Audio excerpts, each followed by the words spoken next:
रामगढ़ के लोकप्रिय प्रत्याशी और गोविंदगढ़ के सपूत माननीय सुखवंत सिंह जी, पूर्व विधायक माननीय जयराम जाटव जी, अलवर जिले के हमारे जिला प्रमुख माननीय बलवीर छिल्लर जी,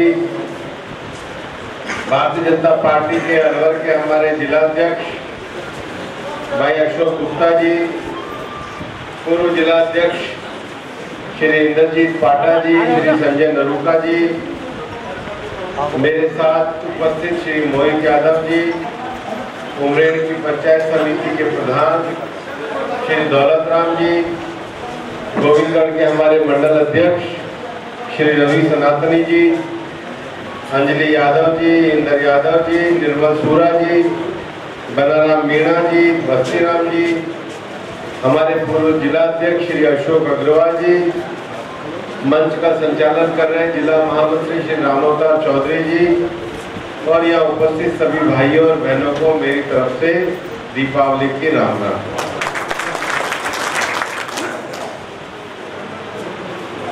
मैं सुखवंत जी का नॉमिनेशन भरवाने आया था।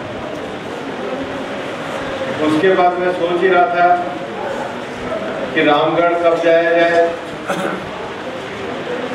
अब चुनाव महाराष्ट्र में भी चल रहे हैं और ये भी है, तो एक विधानसभा का चुनाव है और एक उपचुनाव है, तो दोनों मिलाकर मेरे लिए सुपर चुनाव है। और इसलिए मैंने सुखवंत जी को कहा कि चलो छोटी दिवाली है, महाराष्ट्र में तो चुनाव प्रचार में थोड़ी 2 दिन के लिए वहां पर अभी नहीं है, तो रामगढ़ आ जाओ। उन्होंने कहा जरूर आइए, अपन दीपावली सम्मेलन करके सब कार्यकर्ताओं से मिलते हैं। और आज ये मेरा चौथा दीपावली मिलन है। बीच में गाँव में और गए थे, लेकिन आपका जो उत्साह विश्वास मैं सुखवंत जी के प्रति देख रहा हूँ, मैं निश्चित रूप से कह रहा हूँ कि रामगढ़ में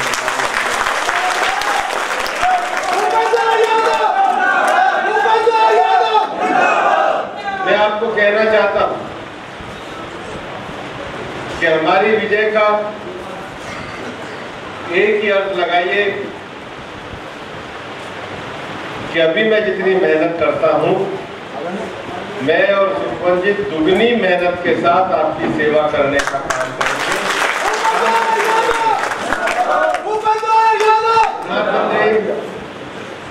नरेंद्र मोदी जी की एक ही बात हमने जीवन में सीखी, कार्यकर्ता को अगर राजनीति का काम करना है और राजनीति में अगर मुकाम हासिल करना है, तो माननीय प्रधानमंत्री जी का एक ही प्रेरणा हमको रहती है कि अगर राजनीति का काम करना है तो राजनीति में परिश्रम की पराकाष्ठा करनी होगी, तभी राजनीति में टिककर रह सकते। मैं और सुखवंत जी किसी बड़े परिवार में पैदा नहीं हुए, ना तो हम कोई राजघराने से आते हैं, ना हमारे पिता कोई बहुत बड़े राजनीतिक नेता रहे। हम इसी धरती और इसी जमीन पे पार्टी और संगठन का कार्य करते हुए आगे बढ़े। मुझे ध्यान है 2013 में मैं वसुंधरा जी की सुराज संकल्प यात्रा का संयोजक था। उस समय में सुखवंत जी का नाम टिकट के लिए आया था। हमने ज्ञानदेव जी को दिया, उन्होंने बड़ी मेहनत के साथ उनको जिताने का काम किया। पर भाई 2013 से लगे हुए हैं और 2025 हो गया, कितने साल हो गए? 12 साल में तो अच्छे के दिन फिर जाते हैं। फिरते हैं नहीं फिरते? तो बताओ भाई, सुखवंत जी के फिरेंगे नहीं फिरेंगे? और रामगढ़ के फिरेंगे नहीं फिरेंगे? और गोविंदगढ़ के फिरेंगे नहीं फिरेंगे? तो फिर पक्के रहोगे? तो इस बार तो मौका हाथ में है, बिल्कुल। और मौका जो छोड़ दे उसको क्या कहेंगे? अच्छा, मौके को जो पकड़ ले उसको क्या कहेंगे?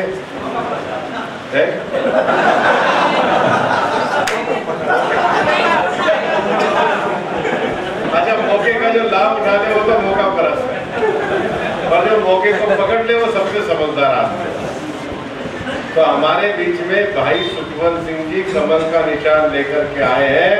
कमल के निशान पर ठप्पा लगा देना, ये हमारे विकास का मौका हमारे हाथ में आया है, जो हमको छोड़ना नहीं। हमने भी देखा लोकसभा में 240 सीटें आई, हालांकि 272 हमारी सीटें थी, पर कांग्रेस वालों ने गजब का दृश्य बना दिया। गजब का दृश्य ऐसे बनाया, मैंने पूछा कांग्रेस वालों से, मैंने कहा भाई हमारी तो एनडीए की 274 से ऊपर सीटें आई, मैंने कहा भाई बच्चा जैसे 100 नंबर का पेपर देगा और 60 नंबर लाएगा तो फर्स्ट क्लास आएगा? आएगा नहीं आएगा? 60 से कम होंगे तो सेकंड क्लास आएगा, और 36 होंगे तो कितना पासिंग मार्क के लाएगा, और 16% लाएगा तो क्या कहोगे? तो देश में पेपर का नंबर था 545, लोकसभा में कितनी सीटें हैं और उनकी कितनी आई? तो 545 के पर्चे में 99 सीटें लाने पे कितनी परसेंट आई? वो भी तीसरी बार देश के प्रधानमंत्री नरेंद्र मोदी बने हैं। और आप ये मान करके रखना, मेरे दलित भाई मान करके रखना, देखो कांग्रेस कैसी पार्टी है। पूरे चुनाव में कहा संविधान बचाओ, संविधान बचाओ, संविधान बचाओ। चुनाव खत्म हुए, राहुल गांधी अमेरिका में गए और बोले हम आरक्षण को समाप्त कर दें। बताओ कथनी और करनी में अंतर है या नहीं है? इस कांग्रेस के कारण दिल्ली में 84 के दंगों में जो कांग्रेस के लोग आरोपी थे, आप ये मान करके चलो नरसिम्हा राव की सरकार ने उनको बचाया, कांग्रेस के दबाव में मनमोहन सिंह जी की सरकार ने उनको बचाया। ये प्रधानमंत्री नरेंद्र मोदी जी की सरकार है जो न्याय दिलाएगी। ये मोदी जी की सरकार है जिसने करतारपुर साहिब के लिए काम किया। ये मोदी जी की सरकार है जिसने समाज के सभी वर्गों का विकास करने का काम किया। और हम तो ये जानते हैं कि आने वाले 5 साल में हमारी राजस्थान की सरकार, भजनलाल जी की सरकार, केंद्र की सरकार के साथ मिलकर के राजस्थान के विकास के लिए कार्य कर रही है।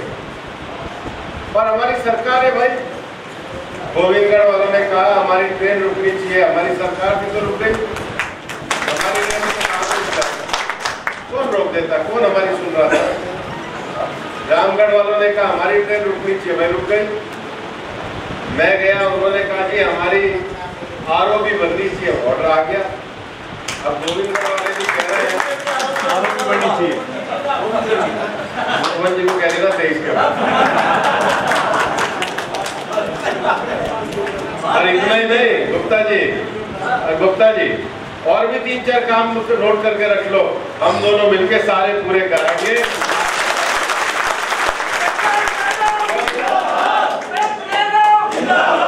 कोई कमी नहीं रहने देंगे। मैंने आपको पहले कहा, हमारी राजनीति का अर्थ है परिश्रम की पराकाष्ठा करना। मेरे 19 तारीख को चुनाव खत्म हुए, मैं 20 अप्रैल से उड़ीसा चला गया था पार्टी का चुनाव लड़ाने, मंत्री बना। जब समय मिला मैं अलवर और रामगढ़ में आया। आज भी मैं महाराष्ट्र का चुनाव लड़ रहा हूं तो आपके बीच में हूं। यहाँ बैठे हुए कितने कार्यकर्ता है जो महीने में कम से कम एक बार तो मिले लेता हूं। ना तो मेरे अलवर के घर में कोई सिक्योरिटी है, ना मेरे दिल्ली के घर में कोई सिक्योरिटी है, और भाई केंद्र का मंत्री हूँ, दूर दूर तक मेरा कुछ PSO नहीं है। तो मैं आपके बीच में से निकला हूँ, सुखवंत भाई आपके बीच में रहने वाले हैं, हमारे मंडल अध्यक्ष रवि सनातनी आपके बीच में रहने वाले हैं, हमारे बलबीर छिल्लर आपके बीच में रहने वाले हैं, हमारे अशोक जी आपके बीच में रहने वाले हैं। हम तो आपके ही बीच में रहने वाले आपके अपने लोग हैं, मौका मत चूकना।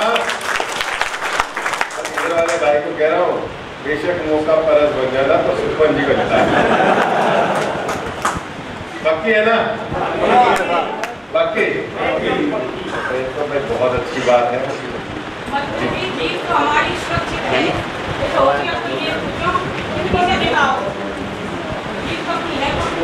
देखो किसान फसल काट में खेत में रखते आ गया,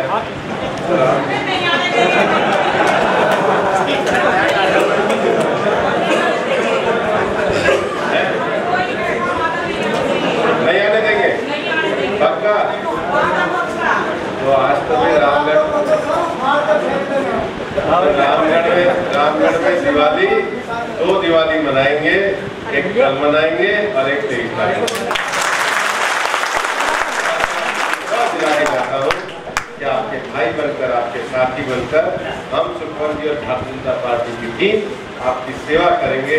बस आने वाली 13 तारीख को कमल के निशान पर बटन दबाना, सुखवंत जी को विजय बनाना, आपका वोट मुख्यमंत्री भजनलाल जी के विकास के लिए और प्रधानमंत्री नरेंद्र मोदी जी के विकसित भारत के लिए जाएगा।